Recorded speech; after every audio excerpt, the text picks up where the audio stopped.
හරි. මේ වීඩියෝ එකෙන් අපි කතා කරන්න යන්නේ ක්වොන්ටම් කම්පියුටර්ස් ගැන.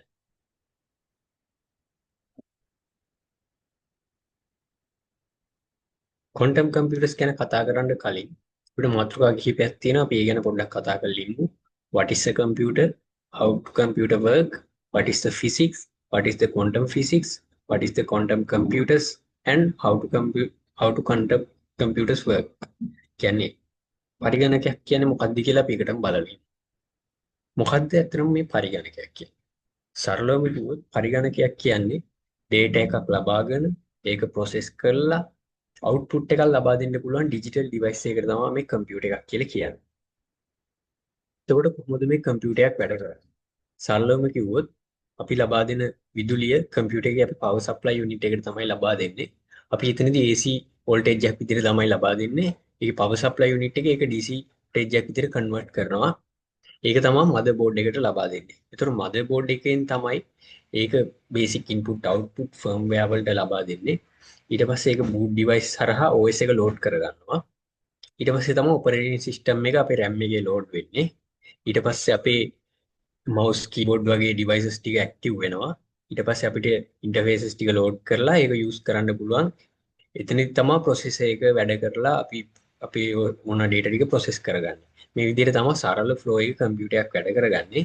අපිට මෙතනින් එහාට මෙන්න මේ ෆ්ලෝ එක අදාළ වෙන්නේ නැහැ. මෙතනින් එහාට අපි කම්පියුටර් එකේ ප්‍රොසෙස් කරන පාර්ට් එක තමයි කතා කරන්නේ. හරි. කොහොමද කම්පියුටර් එකක් ප්‍රොසෙස් වෙන්නේ? උදාහරණයක් විදිහට අපිට තියෙන කීබෝඩ් මවුස් වගේ ඉන්පුට් ඩිවයිසස් වලදී අපි මොකක් හරි ඉන්පුට් එකක් ලබා දෙනවා. එතකොට ඒක ගිහිල්ලා ප්‍රොසෙස් එකේ ප්‍රොසෙස් කරනවා. එතකොට ඒක RAM එකේ අපි දන්නවා RAM එක කියන්නේ random access memory එක RAM එකේ load මේ store කරලා තියාගන්න පුළුවන්. ඒ වගේම data process කරනවා. ඊට පස්සේ අපිට ඒකෙන් ආය output එකක් ලබා දෙනවා. ඒක තමයි සරලවම මෙතනදී වෙන්නේ. මේ විදිහට තමයි කම්පියුටර් එකක් වැඩ කරන්නේ. හරි. එතකොට මොකද්ද මේ binary numbers සහ bit සහ byte කියන්නේ මොකක්ද කියලා අපි දැන් කතා කරමු. අපි දන්නවා කම්පියුටර් එකකට අපි කතා කරන්න ඒකට ක්‍රමවේදයක් අවශ්‍යයි. ඒ කියන්නේ process එකක් process කරන්න ඒකට වෙනම language එකක් තියෙනවා. ඒ language එක විදිහට තමයි මේ binary number system ටික ඇවිල්ලා තියෙන්නේ. ඒක උදාහරණයක් විදිහට අපි දන්නවා decibel numbers. decibel numbers වලට මේ පදනම් වෙච්ච අංක 10ක් තියෙනවා. ඒ තමයි 0 1 2 3 4 5 6 7 8 9 කියන අංක 10 පදනම් වෙලා තමයි decibel numbers නිර්මාණය වෙලා තියෙන්නේ. ඒ වගේ තමයි මේ බයිනරි නම්බර්ස් නිර්මාණය වෙලා තියෙන්නේ අංක දෙකක් පදනම් කරගෙන ඒක තමයි 0 සහ 1 කියන අංක දෙක. එතකොට මේ බයිනරි නම්බර්ස් තියෙන මේ එකක් අපි බිට් එකක් කියලා හඳුන්වනවා. එතකොට බිට් එකක් ඇතුලේ හැම වෙලාවෙම තියෙන්න පුළුවන් එක බයිනරි නම්බර් එකයි. එක්කෝ බිඳුව නැත්නම් 1. එතකොට මේ බිට් 8ක එකතුවක් අපි බයිට් එකක් විදියට හඳුන්වනවා. එතකොට බයිනරි නම්බර් එකක් කියන්නේ බිට් එකක් ඇතුලේ තියෙන වැලියු එකක්. බිට් එකක් තියෙන්න පුළුවන් එක බයිනරි නම්බර් එකයි. ඒ වගේම බයිනරි නම්බර්ස් 8ක එකතුවක් තමයි අපි බයිට් එකක් කියලා කියන්නේ. එතකොට පරිගණකයක් බයිනරි වලින් ක්‍රියා කරන ආකාරය. අපි බයිනරි නම්බර්ස් වලින් කතා කරද්දී process එක සංනිවේදනය කරන විදිහ බයිනරි නම්බර්ස් කිව්වට අපි දන්නේ නැහැ කොහොමද බයිනරි නම්බර් එකකින් එහෙම නැත්නම් බිට් එකකින් process එකක් වැඩ කරන්නේ කියලා. අපි මෙහෙම සරලව හිතමු. මෙතන ඉලෙක්ට්‍රිසිටි එක අපි බයිනරි එකකට සමාන කරනවා. උදාහරණයක් විදිහට පරිගණකයක් තුළ විදුලිය තියෙනවා නම් අපි ඒක අංක 1 විදිහටත් පරිගණකයක් තුළ විදුලිය නැත්තම් අපි ඒක බිඳුව විදිහටත් තමයි සංකේතවත් කරන්නේ. මේක මෙහෙම කිව්වට ඇත්තටම මෙතනදී වෙන්නේ CPU එකක් කියන්නේ නැත්තම් central processing unit එකක් කියන්නේ එහෙම නැත්නම් අපි කියන process එක හැදිලා තියෙන්නේ transistor ලක්ෂ ගණනක් එකතු වෙලා. transistor එකක් කියන්නේ හරියට switch එකක් වගේ. ඒකේ on off කරන්න පුළුවන්. එතකොට එන්නේ ඒ අවස්ථාවේ තමයි binary number 1 0 විදිහට මේක ඩිසයින් කරලා තියෙන්නේ. එතකොට transistors and instruction අපි හිතුවොත් පරිගණකයකට අපි දෙන හැම ඉන්ස්ට්‍රක්ෂන් එකකටම යුනික් බයිනරි නම්බර් එකක් තියෙනවා. මේක processor වෙනවා. නමුත් හැම ඉන්ස්ට්‍රක්ෂන් එකකටම යුනික් බයිනරි නම්බර් එකක් තියෙනවා. ඒක වෙන්නේ මෙහෙමයි. දැන් අපි transistors සර්කිට් එකක් තමයි මෙතන ඇක්ටිව් කරන්නේ. එතකොට ඒකට අදාළ යුනික් විදිහට විදුලිය ගමන් කරන පැටර්න් එකක් තියෙනවා. හැම එකටම නියත පැටර්න් එකක් තියෙනවා. ඒ පැටර්න් එකට අදාළව තමයි අපි දෙන ඉන්ස්ට්‍රක්ෂන් එකට අනුව පැටර්න් එක ඇක්ටිව් වෙලා ඒ අදාළ දේ process එක දැනගන්නේ. ඒ විදිහට තමයි මේ බයිනරි නම්බර්ස් වලින් කම්පියුටර් එකක් වැඩ කරන්නේ. එතකොට දැන් අපි ඇත්තටම බයිනරි නම්බර්ස් පාවිච්චි කරලා නම් හැමදේම වගේ කම්පියුටර් එකකින් වෙන්නේ ප්‍රොසෙස් එක දැනගන්න අපි කරන හැම දෙයක්ම අපි මොන ප්‍රෝග්‍රෑමින් ලැන්ග්වේජ් එක පාවිච්චි කරලා නිර්මාණය කරත් අන්තිමට ඒක බයිනරි නම්බර්ස් වලට කන්වර්ට් වෙලා තමයි මේ ප්‍රොසෙස් එක දැනගන්නේ. උදාහරණයක් විදිහට අපි දෙන අංක නැත්නම් characters image audio video programming language වල ඉන්ස්ට්‍රක්ෂන් ඒ හැම එකක්ම රිප්‍රසන්ට් කරන්න පුළුවන් මේ බයිනරි නම්බර්ස් වලට.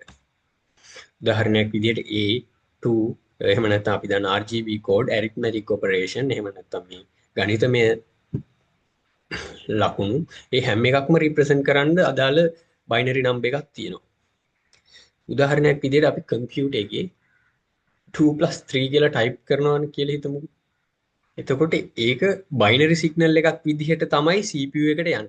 ඒතකොට CPU එකේ පාර්ට් දෙකක් තියෙනවා. එකක් තමයි control unit එක අනිත් එක තමයි arithmetic and logic units එක. එතකොට control unit එකේ වෙන්නේ අපි දෙන instruction එකක් ලැබුණාම ඒක කියවලා කොහොමද මේක කරන්නේ කියලා decision එක ගන්න part එක තමයි control unit එකෙන් වෙන්නේ. එතකොට arithmetic and logic unit එකේ තමයි mathematical part ටික logic gates වල තියෙන part ටිකෙන් සිද්ධ වෙන්නේ. උදාහරණයක් විදිහට දැන් අපි binary number 2+3 දෙනවනේ. එතකොට ඒකට අදාළ binary number එක තමයි මේක. 3 වලට අදාළ binary number එක තමයි මේක. එතකොට ඒක එකතු වෙලා හැදෙනවා මේ binary number එක. එතකොට ඒක ආයේ decimal number එකක් විදිහට convert වෙලා තමයි අපේ display එකේ display වෙන්නේ. මේ විදිහට තමයි සිද්ධ වෙන්නේ. එතකොට සරලවම සාමාන්‍ය කම්පියුටර් එකේ ක්‍රියාවලිය වෙන්නේ ට්‍රාන්සිස්ටර්ස් වල විදුලිය ගමන් කරන ආකාරය මත. එතකොට ක්වොන්ටම් කම්පියුටර් එකක සහ සාමාන්‍ය කම්පියුටර් එකක වෙනස්කම සිද්ධ වෙන්නේ ඔන්න ඔතනින් තමයි.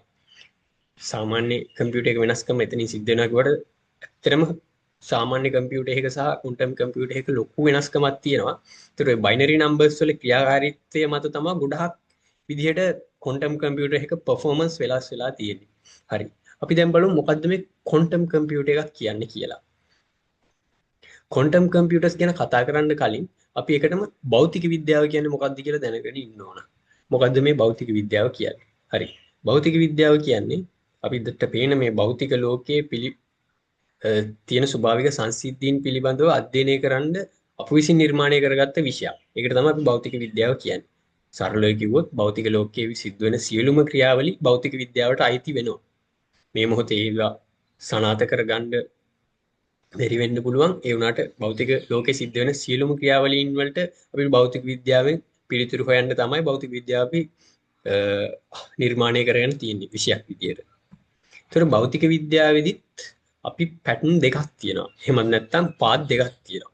ඒක තමයි 2017 වෙනි සියවසේ ඉඳලා 19 වෙනි සියවසට වෙනකල් අපි ක්ලාසිකල් ෆිසික්ස් එහෙම නැත්නම් සාම්ප්‍රදායික භෞතික විද්‍යාව තමයි හදාarලා තියෙන්නේ. උදාහරණයක් විදිහට දෘශ්‍යාලෝකය පිළිබඳව අපිට පෙනෙන දේවල් චලනය වෙන බලය, ශක්තිය, ආලෝකය වැනි සංසිද්ධීන් නැත්නම් නිව්ටන් නියම, ගුරුත්වාකර්ෂණ නීති, තාපන නිපගති විද්‍යාව, චුම්බකතාවය වගේ සංසිද්ධීන් අපි ක්ලාසිකල් ෆිසික්ස් වලට දාන්න පුළුවන්. එතකොට මොඩර්න් ෆිසික්ස් කොහොමද බිහි වෙන්නේ? හරි. දැන් සාම්ප්‍රදායික භෞතික විද්‍යාවේදී අපිට පේන දේවල් අල්ලන්න පුළුවන් දේවල් අපි ප්‍රායෝගිකව භාවිතා කරන දේවල් ගැන අධ්‍යයනය කරන්නේ.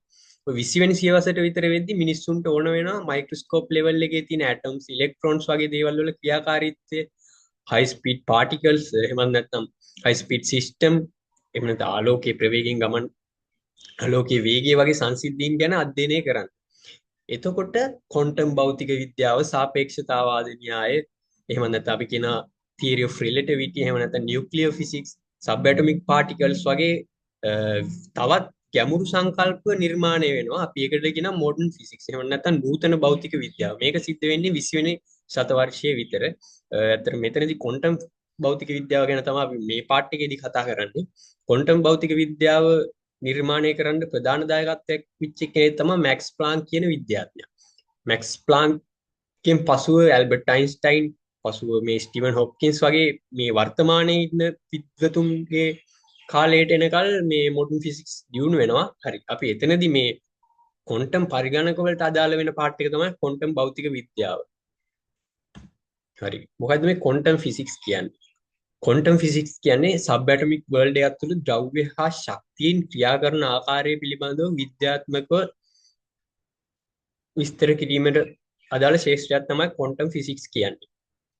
උදාහරණයක් විදිහට අපිට ක්ලාසිකල් ෆිසික්ස් වලදී ද්‍රව්‍ය එකම තැනක පවතිනවා වගේ සංසිද්ධීන් ගත්තට ඇත්තටම ක්වොන්ටම් ෆිසික්ස් වලදී ඉලෙක්ට්‍රෝන වැනි පාටිකල් එකම වෙලාවේ එකම තැනකට වඩා තැන් කිහිපයක තියෙන්න පුළුවන්. අපි ඒකට කියනවා ක්වොන්ටම් සුපර්පොසිෂන් කියලා. මේ වගේ සාමාන්‍ය ලෝකෙ සිද්ධ වෙන්න බැරි සංසිද්ධීන් ඇටොමික්ස් ලෙවල් එකේ තියෙන පාටිකල්ස් වලට වෙනස්ම හැසිරීම් දක්වනවා කියලා විද්‍යාඥයෝ හොයා ගන්නවා. ඊට පස්සේ තමයි ඒක ක්වොන්ටම් ෆිසික්ස් න්‍යායන් නිර්මාණය වෙලා ක්වොන්ටම් ෆිසික්ස් කියලා වෙනම විෂයක්. ඇත්තට මේක වෙනම විෂයක් නෙමෙයි භෞතික විද්‍යාවම තමයි. නමුත් අර සාමාන්‍ය ලෝකයේ පවතින සංසිද්ධීන් වලට වඩා වෙනස් විදිහට අධ්‍යයනය කරන්න පුළුවන් කියලා හොයාගන්නේ ඒ සංසිද්ධීන් වලින් පස්සේ තමයි. උදාහරණයක් විදිහට ක්වොන්ටම් ෆිසික්ස් වල මේන් කන්සෙප්ට් අපි මෙතන දැන් හතක් සඳහන් කරලා තියෙනවා. තව කිහිපයක් තියෙනවා. හැබැයි මෙතන අපිට ඕන වෙන්නේ හතරක් විතර තමයි. ඒ සංසිද්ධීන් කිහිපයක් තියෙනවා. උදාහරණයක් විදිහට වේව් පාටිකල් ඩුවැලිටි. එහෙම නැත්නම් අපි දන්නවා ඉලෙක්ට්‍රෝන එකකට අංශුමය ගුණ සහ තරංගමය ගුණ කියන දෙකම තියෙනවා. එතකොට ඒ වගේ සංසිද්ධීන් පාවිච්චි කරලා තමයි අපිට ක්වොන්ටම් කම්පියුටර්ස් නිර්මාණය කරද්දිත් ඒ වගේ සංසිද්ධීන් වල ක්‍රියාකාරීත්වයන් ඕන වෙනවා. ඒතර වේව් පාටිකල් ඩුවැලිටි, සුපර්පොසිෂන්, එන්ටැන්ගල්මන්ට්, එහෙම නැත්නම් ටනලින් වගේ ක්වොන්ටම් කන්සෙප්ට් පාවිච්චි කරලා තමයි ක්වොන්ටම් කම්පියුටර් එකක් නිර්මාණය කරලා තියෙන්නේ. ඒතකොට අපිට ඉන්නේ හතර තමයි මෙතනදී වැදගත් වෙන්නේ. හරි අපි ඊගෙන එකින් එක බලමු. හරි. අපි දන්නවා දැන් අපි සාමාන්‍ය කම්පියුටර් එකක ට්‍රාන්සිස්ටර් එකක විදුලිය ගමන් කරන ආකාරය මත තමයි අපි 1 0 තීරණය කරන්නේ. එතකොට අපි මේ ක්වොන්ටම් කම්පියුටර්ස් වලදී අපි මේක පාවිච්චි කරන්නේ ඒකේ ස්පින් එක මත. උදාහරණයක් විදිහට ඉලෙක්ට්‍රෝන එක භ්‍රමණය අප් ඩවුන් වෙන විදිහ බත්ත තමයි අපි මෙතනදී 1 0 කියන එක තීරණය කරන්නේ. නමුත් අපි දන්නවා ඉලෙක්ට්‍රෝන එකක තියෙන විශේෂ හැකියාවක් ක්වොන්ටම් සුපර්පොසිෂන් කියලා අපි මේකට කියනවා. සරලවම කියනවා නම් ක්වොන්ටම් ලෝකයේ අංශුවක් එකම වෙලාවේ තත්වයන් එකකට වඩා ඉන්න පුළුවන්. උදාහරණයක් විදිහට ගත්තොත් මේක සාමාන්‍ය ලෝකයේ වෙන සංසිද්ධියකින් හැදිලි කරන්න බෑ. මේක ඉමේජින් කරලා බලන්න ඕන. ඔයාලට බොක්ස් දෙකක් තියෙනවා A B කියලා අපි නම් කරමු. ඒක ඇතුළට අපි බෝලයක් දානවා.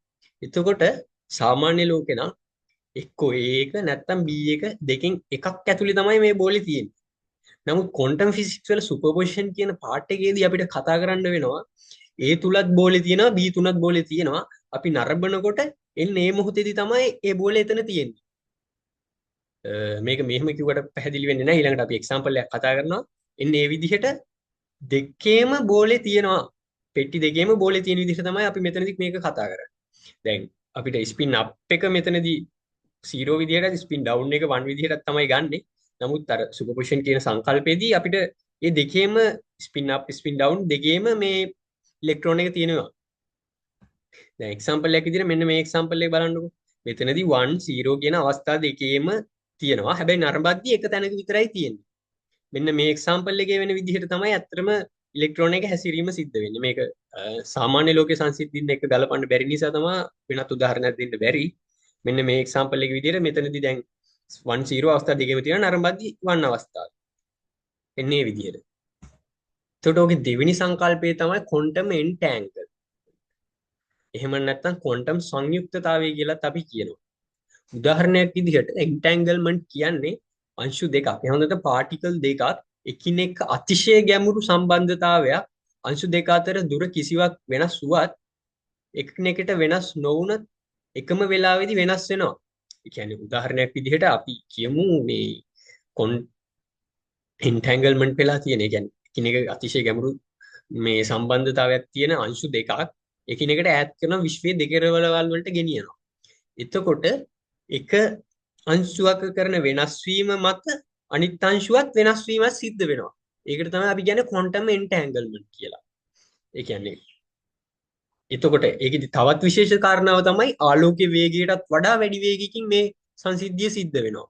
එතකොට ගොඩක් ෆාස්ට් විදියට සිද්ධ වෙනවා. මෙතනදී අර සමහර වෙලාවට අයින්ස්ටයින්ගේ රිලටිවිටි එකේ සංකල්ප වලට පවා මේක ප්‍රතිතර්කයක් ගේන විදිහේ ක්වොන්ටම් සංකල්පයක්. එතකොට මේ විදිහට අර එකිනෙක විශ්වයේ දෙකලවරේ තිබ්බත් එකක් වෙනස් කරද්දී අනිත් එකෙත් ඒ වෙනස් වීම සිද්ධ වෙනවා. උදාහරණයක් විදිහට මැග්නට් ජෝඩුවක් තියෙනවා. මේ දෙක වෙන් කරලා එකක් තියෙන්නේ මාතලේ අනිත් එක තියෙන්නේ කොළඹ කියලා හිතමු. එතකොට මාතලේ තියෙන එක දකුණු පාර්ශ්වයට හැරෙවුවා කියමුකෝ. එතකොට කොළඹ එකත් ඊට හා සමානව හැසිරීමක් කරනවා. ඒ දෙකේ සම්බන්ධතාවයක් තියෙනවා. ඒකට තමයි ක්වොන්ටම් එන්ටැන්ගල්මන්ට් කියලා කියන්නේ. එතකොට මෙන්න මේ සංසිද්ධියත් අපිට ඕන වෙනවා. මේ අපිට එක්සාම්පල් එකක් විදිහට බලා ගන්න පුළුවන්. දැන් මේ එකක් පරමාණුවක් කැරගෙද්දී අනිත් එකක් කැරගෙනවා. එතකොට අපේ අනිත් සංසිද්ධිය තමයි ක්වොන්ටම් ටනලින් කියන එක. එහෙනම් ක්වොන්ටම් සුළං කිරීම කියලා තමයි සිංහලෙන් කියන්නේ. ඒක හරි වචනේද කියන්න මම දන්නේ නැහැ. එතකොට මේකෙදි සිද්ධ වෙන්නේ ක්වොන්ටම් ලෝකයේ සාමාන්‍ය භෞතික විද්‍යා නීති වලට ප්‍රතිවිරුද්ධම සංකල්පයක්. ඒ කියන්නේ හිතන්න මේ පාටිකල් එකක් කිසිම බැරියර් එකක් හරහා ගමන් කිරීමට ඇති හැකියාවක් මේක. ඒ කියන්නේ දැන් අපි දන්නවනේ සාමාන්‍ය ලෝකේ බිත්තියකට බෝලයකින් ගහනවා නම් ඒ බිත්තිය පසාරු කරන් යන්න අවශ්‍ය ශක්තිය බෝලේ මත තියෙන්න ඕන, නැත්නම් බෝලේට ඒක හරහා යන්න බෑනේ, බැරියර් එක හරහා යන්න බෑනේ. නමුත් කිසිම ශක්තියක් නැතුව මේ ක්වොන්ටම් එකකට පුළුවන් බැරියර් එකක් හරහා ඒක බයිපාස් කරලා යන්න. ඒකට ඒක මේ ක්වොන්ටම් ෆිසික්ස් වල තියෙන මේ එහෙම නැත්නම් ක්වොන්ටම් වල තියෙන විශේෂ හැකියාවක්. ඒකට අපි කියනවා ක්වොන්ටම් ටනලින් කියලා. මේකට කිසිම ශක්තියක් අවශ්‍ය වෙන්නේ නැහැ. උදාහරණයක් විදිහට දැන් මෙතන අපි විභව ශුන්‍ය පළවෙනි රූපේ මම මේකසේ ගෙනියන තැන විභව ශුන්‍ය මට්ටම කියලා ගමු. ඒතර මෙතන විභව ශුන්‍ය මට්ටම මෙතකොට මෙතන තියෙනවනේ විභව ශක්තිය, මෙතන විභව ශුන්‍යයි. ඒතකොට මෙතන දෙන චාලක ශක්තිය මෙතන විභව ශක්තියට වඩා වැඩි වෙන්න ඕන මේක කන්ද පහු කරලා යන්න නම්. නමුත් ක්වොන්ටම් වලදී මේ දෙවෙනි රූපේ මේ ක්වොන්ටම් අංශුව මේ තියෙන බැරියර් එක හරහා වඩා ශක්තියක් නැති වුණත් මේ හරහා යන්න පුළුවන්. මේකදී ඇත්තට මේක සිද්ධ වෙන්නේ අපි අර එකටම කතා කරානේ මේ මෙතනදී වේව් පාටිකල් ඩුවැලිටි කියලා කන්සෙප්ට් එකක් ගැන. ඒ කියන්නේ ක්වොන්ටම් එකකට අංශුමය ගුණ සහ තරංගමය ගුණ දෙකම තියෙනවා කියලා. ඒකට ඒ සංසිද්ධිය නිසා තමයි මේකට මෙහෙම කිරීමේ හැකියාවක් ඇති වෙලා තියෙන්නේ. ඒකට මෙන්න මේ සංකල්ප ටික හරහා තමයි අපි ක්වොන්ටම් කම්පියුටර්ස් නිර්මාණය කරන්න මූලික වශයෙන් යොදාගෙන තින්නේ. උනත් තවත් සංකල්ප තියෙනවා. උදාහරණයක් විදිහට දැන් ක්වොන්ටම් කම්පියුටරයක් ක්‍රියා කරන ආකාරය. ක්වොන්ටම් සුපර්පොසිෂන්. වැඩ ගොඩක් එකවර කරගන්නේ කොහොමද? දැන් උදාහරණයක් විදිහට අපි දන්නවා දැන් ක්වොන්ටම් එකක තියෙන සාමාන්‍ය කම්පියුටර් එකේ තියෙන බිට් එක ගන්න. ඒකට බිට් එකක තියෙන්න පුළුවන් එක්කෝ 0 එක්කෝ 1 කියන බයිනරි නම්බර්ස් දෙකෙන් එකක්. නමුත් ක්වොන්ටම් වලදී මේක වෙනස් වෙනවා. අපි දන්නවා මේ ක්වොන්ටම් සුපර්පොසිෂන් එකේදී අවස්ථා දෙකේම තියෙනවා එක වෙලාවක. එතකොට මෙතනදී 1 තියෙනවා 0 තියෙනවා. අපි මේකට කියනවා Q බිට් එකක් කියලා. එතකොට Q බිට් එක සාමාන්‍ය ක්ලාසිකල් බිට් එකක් වගේ නෙමෙයි. එක වෙලාවේ 1 0 තත්ත්ව දෙකම තියෙනවා. මේක උදව් කරනවා පැරලල් කම්පියුටින් සඳහා ඉන්පුට් එක හොඳම පිළිතුර සෙවීමට. උදාහරණයක් විදිහට ක්ලාසිකල් කම්පියුටර් එකේ ඉන්පුට් එකක් දුන්නොත් ඒක එකක් පමණයිනේ try කරන්නේ. හැබැයි ක්වොන්ටම් කම්පියුටර් එක සුපර්පොසිෂන් එක නිසා කම්බිනේෂන් එකවර try කරලා බලන්න පුළුවන්. උදාහරණයක් විදිහට උත්තර විශාල ගානකින් හොඳම පිළිතුර හොයන්න වගේ මේ කියුබික් කන්සෙප්ට් එක නිසා ක්වොන්ටම් කම්පියුටර්ස් වලට හැකියාවක් තියෙනවා. එතකොට එන්ටැන්ගල්මන්ට්. අපි එන්ටැන්ගල්මන්ට් කියන්නේ මොකක්ද කියලා කතා කරානේ. දැන් කියුබිට් දෙකක් හෝ කිහිපයක් එන්ටැන්ගල්මන්ට් කරලා තියෙනවා නම් එතනදී වෙන්නේ එකට වෙනස් වුණොත් වෙනස් වෙන එක එම මොහොතේම අනිත් එකට බලපෑමක් සිද්ධ කරනවා. එතකොට මල්ටි කියුබිට් කන්ට්‍රෝල් කරන්න පුළුවන්. එතකොට data sharing එහෙම ultra fast. ඒ කියන්නේ අපි දන්නවනේ ආලෝකයේ වේගයටත් වඩා වේගෙන් මෙතනින් මේ data share කරගන්න පුළුවන් කියලා. එතකොට ඒක මාර විදියට fasting data share කරගන්න. එතකොට quantum computer එකක් සාමාන්‍යයෙන් ගත්තොත් super computer එකකට වඩා ගොඩක් powerful. මෙන්න මේ සංකල්පය නිසා. එතකොට quantum tunneling සාමාන්‍යයෙන් tunneling එකේදී වෙන්නේ අපි දන්නවනේ බැරි එකක් හරහා කිසිම එනර්ජි ගන්න නැතුව ඒක බයිපාස් කරලා යන්න පුළුවන් එක කියලා. එතකොට මේකෙදිත් වෙන්නේ මේ සාමාන්‍ය කියුබිට් එකක් ස්ටක් වෙලා තියෙනවා නම් ලෝකල් සොලියුෂන් එකක් නම් මේ ක්වොන්ටම් ටනලින් නිසා ඒක ග්ලෝබල් සොලියුෂන් එකක් කරගන්න පුළුවන්. කියන්නේ සාමාන්‍යයෙන් දැන් ඒ කියන්නේ එනර්ජි රික්වයර්මන්ට් එකක් නැතුව වුණත් කම්ප්ලෙක්ස් ප්‍රොබ්ලම් වලදී හිඩන් සොලියුෂන් වලට ජම්ප් වෙන්න පුළුවන් මෙන්න මේ ක්වොන්ටම් ටනලින් කියන කන්සෙප්ට් එක නිසා. ඒතකොට දැන් මේ කන්සෙප්ට් ටික නිසා අපිට දැන් තේරෙනවා මේ ක්වොන්ටම් කම්පියුටර් එක සාමාන්‍ය කම්පියුටර් එකකට වඩා අතිවිශාල ගුණයක් accuracy එක වැඩි, fast වැඩි, powerful වැඩි. දැන් උදාහරණයක් විදිහට ගත්තොත් අපි හිතමු bit 4ක password එකක් කියලා. සාමාන්‍ය bit 4ක password එන්නේ නැහැ. සාමාන්‍ය අපි bit 4ක password එකක් ගත්තොත් ඒකට අපිට තියෙනනේ possibilities 16ක්. එතකොට අපිට ඒක එකිනෙක මෙහෙම රීඩ් කරගන්න වෙනවා. මේ possibilities 16. හැබැයි අපි දැන් ඒක quantum computer එකක් ගත්තොත් මේ qubit 4 ඇතුළේදී ඔය bit 4 මේ password එක කරගන්න අවශ්‍ය possibility එක තියෙනවා. එක ඇතුළෙම තියෙනවා. එතකොට අනිත් ඒවා ටික දැන් අර better solution එක හොයාගන්න පුළුවන් නේ. එතකොට කරන්නේ අනිත් answers ටික අයින් කරලා එකපාරම අපිට මේ අවශ්‍ය password එක ගන්න පුළුවන්. එතකොට දැන් මේ නිසා දැන් ඇත්තටම දැන් quantum computers development වැඩි වෙන්න අනාගතයේ මේ මොහොතේ තියෙන පරිගණකවල security එක මදි වෙනවා මේ quantum computers තාක්ෂණය දියුණු වෙන්න. එතකොට අපිට වෙනත්ම security system එකක් මේකට implement කරන්න වෙයි quantum computers තවත් දියුණු වෙන්න වෙයි. දැන් ලෝකේ ගත්තත් IBM, Google, Intel, Amazon, Microsoft වගේ කම්පැනි වලින් quantum පරිගණක නිර්මාණය කරමින් පවතිනවා. උදාහරණයක් විදිහට IBM ලගේ තියෙනවා quantum system 1 කියලා එකක්. එතකොට ඒකේ ඇත්තටම මේකේ තාක්ෂණය වෙන්නේ super conducting qubit එකක් තමයි ඒකේ පාවිච්චි කරන්නේ. අපි දන්නවා super conducting කියන්නේ මේ සුපිරිසන්නායක. සුපිරිසන්නායක වලදී එතකොට කිසිම ප්‍රතිරෝධයක් දක්වන්නේ නැහැ. එතකොට fast අර fast ඉතින්. එතකොට දැන් මේ එතන දැන් අපි details දක්වලා තියෙන මේ වගේ ලෝකේ තියෙන සමාගම් වලින් කරපු quantum පරිගණක ගැන විස්තර ටිකක්. එතකොට ඒ වගේ අපි bit ගණන දාලා තියෙනවා. එතකොට quantum computers භාවිතයේ ඇති වාසි. ඇත්තටම අපි දැන් කලිනුත් කතා කරා fast එක වේගවත්ව සර්ච් කරන්න පුළුවන් උදාහරණයක් විදිහට අපිට හොඳම solution එක තෝරගන්න එහෙම නැත්නම් scientific simulation එකකදී atomic මට්ටමේ simulation කරගන්න මේ quantum computers පාවිච්චි කරන්න පුළුවන්. එතකොට cryptography analysis ඒ කියන්නේ ඇත්තටම අපි දන්නවා දැන් encryption වගේ ඒවා මාර විදිහට බිඳ වැටෙන්න වෙනවා මේ quantum computers වල දියුණුවත් එක්ක. එතකොට AI machine learning පැත්ත optimization problem solving වගේ හැම එකකටම ඉදිරි අනාගතයේදී quantum computers භාවිතා කරොත් හොඳම ප්‍රතිඵල හොයාගන්න පුළුවන් වෙනවා. හරි. මේ තියෙන්නේ දැන්ට තියෙන quantum computer එක රූපයක්. දැන් හැබැයි තව දෙයක් තමයි දැන් quantum computers එක නිර්මාණය කරන එක ඉතාම අසීරු කාර්යයක්. මොකද අපි දන්නවා ඉලෙක්ට්‍රෝන එකකට අවශ්‍ය තත්ත්ව පාලනය කරන්න උෂ්ණත්ව රික්තකයක් අවශ්‍යයි. ඒවත් එක්ක ලොකු වියදමක් යනවා.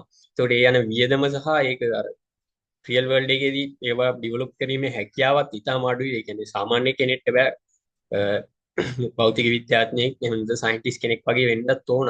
එතකොට අර ඒ නිසා තමයි සාමාන්‍යකරණීකරණය නොවෙලා තියෙන්නේ මේ quantum computers. නමුත් නුදුරු අනාගතයේම නොවුනත් තව වසර ගණනාවකින් හරි quantum computers වල දියුණුව ලෝකෙට බලපානවා. එතකොට හිතලා බැලුවොත් AI එකත් එක්ක self thinking bot කෙනෙක්ට සියලුම ප්‍රශ්න වලට විසඳුම් හෙවීමේ හැකියාවක් තියනවා කියද්දි ලෝක ඊළඟට මොන ලෙවල් එකට එයිද කියලා හිතා ගන්නත් බෑ. හරි. අදට අපි මේ වීඩියෝ එක ඉවර කරනවා. තවත් මේ වගේ වීඩියෝ බලන්න කැමති නම් මාෂ් විලොග් බොක්ස් අපේ YouTube නාලිකාව subscribe කරලා තියාගන්න.